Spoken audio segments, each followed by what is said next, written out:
Thank you. All right, Karoliina, welcome to Rising Up. We are on the road. We are at the European SharePoint conference. First conference in 3 years, at least for me. I don't know about you, but yeah, heavily jet lagged. Really happy to be here. Really happy that you're with us today. And yeah, before we go into questions, I'll let you introduce yourself. Oh, thank you. So I'm Karoliina Kettukari.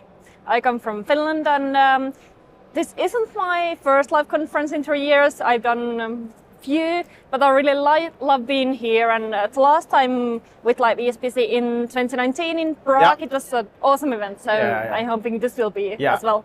Great event. Cool. Perfect. So I've got a lot of questions for you. So let's just get started. Yeah. The first thing I wanted to ask you is, okay, so we're talking about employee experience, which is something that's historically been something that fell a lot on the side of human resources. Yeah, now it's really becoming kind of like a cornerstone of IT management. I want to hear, like, why do you think that IT is being drawn into this conversation that is historically more driven by HR? Yeah, I'm actually so happy for this development to begin with, because when I started being a consultant like 10 years ago, we were working with SharePoint, we were working with IT, and those were very technical projects. Right.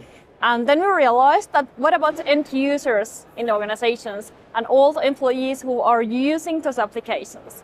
And then we have been working more and more with the end user point of view, with HR, with communications, and now I think during the last couple of years, the employee experience and the importance of end users has become like super important. Yeah. And I'm super happy that IT is now also slowly realizing that they want to be in collaboration with HR and other departments as well. Right. So software is becoming the workplace, so obviously kind of IT is being drawn in the conversation. Yeah. And like with Microsoft has released a lot of new capabilities recently around just employee well-being, supporting distributed work and remote work, and just supporting connections within the organization. How do you feel does that impact ITs in the way that they that they basically administer products like Microsoft 365 and Teams? Yeah, because yet again, if we compare the Microsoft scene, for example, 5 years ago and today.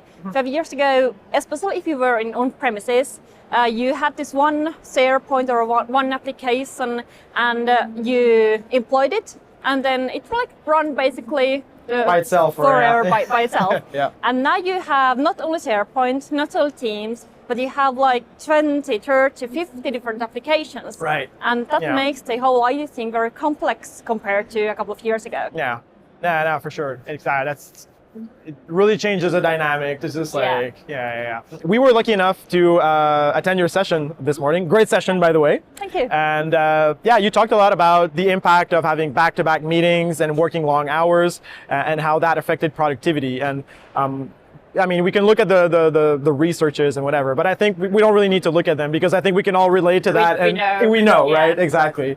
So what would be some tips that you would have for IT leaders to better support their end users using Microsoft 365 and Teams in that regard? Yeah, because we have so much data in M365. You have all the data that what applications people are using, when are they sending emails, when are they active in Teams.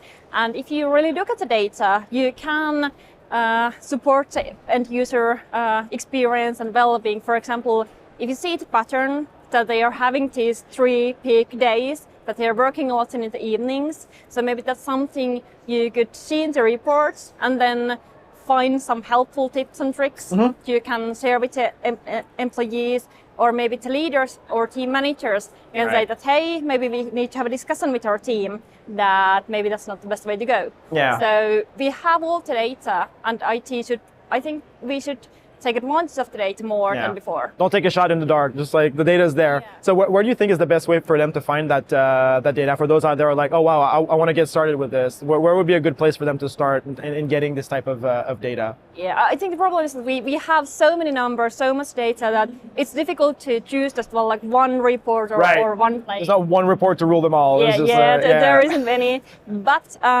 2 things. We have the adoption score report in Microsoft. That's pretty useful, pretty American, but still okay. Yeah. And then we have this new super cool like team meeting reports in Viva Insights. Yeah. And those give like lots of interesting data that if your team is joining into meeting in time, or if your team is multitasking meetings, and that could be really interesting data for team managers and leaders. Yeah, I didn't know that my manager could know if I was late for my meeting or not. I'm gonna have to be careful. It's anonymous. Good. Don't worry. I'm safe then. Good. One question I wanted to ask you, because you are doing consultant work, so you're working with a lot of customers. Yeah. What are your most successful customers doing in Microsoft Teams that your, so to speak, less successful customers aren't doing? I think it comes down to two things.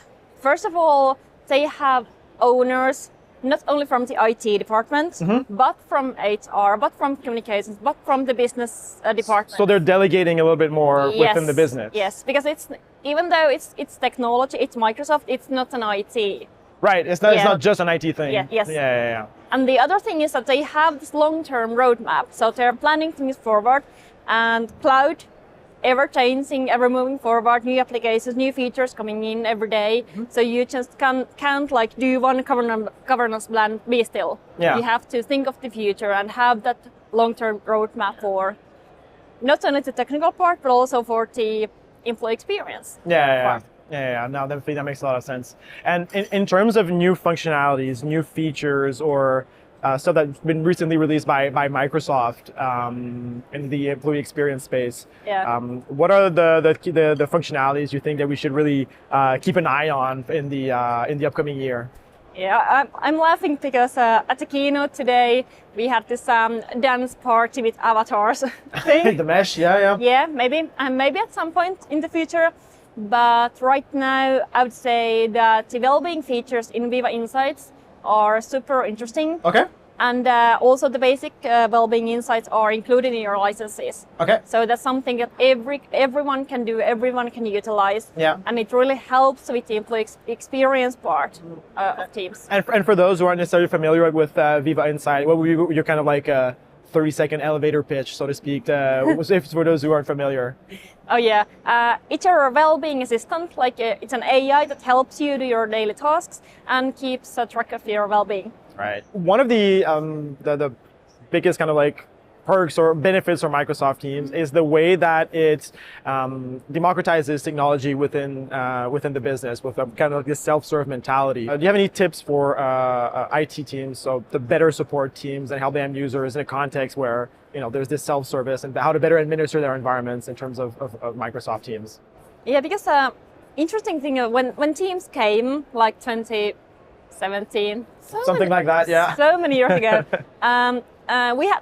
We saw this like two different approaches. One was to like deny everything, and the other one was like no governance at all. That anyone can do anything. Yeah, there's like no in between. Yeah, and both of those are like a bad plan. Yeah. Agreed. But I think that self-service is a great thing if it works. Yeah. And the IT should think of like the ground rules, like the ground governance. But then if you have those eager people in your organization who want to create teams or want to create new applications or build power apps, you should let them to do that. And you should maybe guide them and train them and give them coaching as well. Give them the guardrails so that they don't steer off the road, but that they can still go there. This is Mark Anderson who used this quote. It's like, put guardrails, don't take the steering wheel out, let them go. But it's interesting also in the context of talking about employee experience, right? Because if you have to go through like a really heavy kind of approval process to create all your resources, that's just bad employee experience using the technology, especially that users are used to using all types of applications their day-to-day life, and they get to create everything when they want. When they get in the workplace and they can't. Because we all know the feeling that when you have to do a ticket to IT. Right. Yeah, then you just like let it be. Exactly, and I'm just gonna use another software. No, for sure. IT. Exactly. What do you like the most on the way that Microsoft Team has kind of evolved over the last few years? In the beginning, it was just a one application like Teams. Yeah. Now it's a 20, 30 different applications, and you have like new Viva things coming every month almost. And the thing is that it all should work, and it could work inside Teams. And the end user shouldn't even need to know that what application am I using right now? Is it Planner? Is it Lists? Is it Viva something? Yeah. She's just doing her work in teams. She's going in teams. She's conversating, collaborating in teams. And I think the complexity is also the beauty of it. Yeah. That you can make it really simple just within the one window in Teams. Right. There is a complexity to it, but it's because there's so much to it, and there's a lot of stuff being added to the. Yeah, no, definitely, I agree. So one last question. That's a question I asked that we add to the list of questions, and it's one of my personal favorites. It's actually quite simple. Yeah. What is in terms in the employee experience kind of landscape? What's one thing that IT leaders should stop doing? Should start doing and keep doing? Oh, this is a tricky one. I would say that they should stop doing being in silos. So just thinking just the technology, and they should start or continue, depending on the IT department, thinking about the employees. So all the employees they are using and updating those products for. Yeah. And start or continue doing being in collaboration with HR, with communications department. So basically creating those modern IT experiences together for all of the employees in the organization. Yeah, so enabling the communication within the organization to help with the adoption of the technology. Yeah. That makes a lot of sense. Cool. All right. Well, that's all the questions I had. Actually, that was pretty quick. Those were great. Yeah, exactly. So those were great answers, and thanks a lot for joining us for this Rising Up episode. Thank you. Nice to be here. And I hope you have a great rest of the conference. And yeah, we'll see each other very soon. Thank you. All right.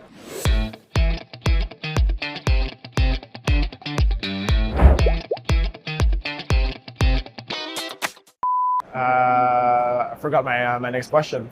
Yeah, so many.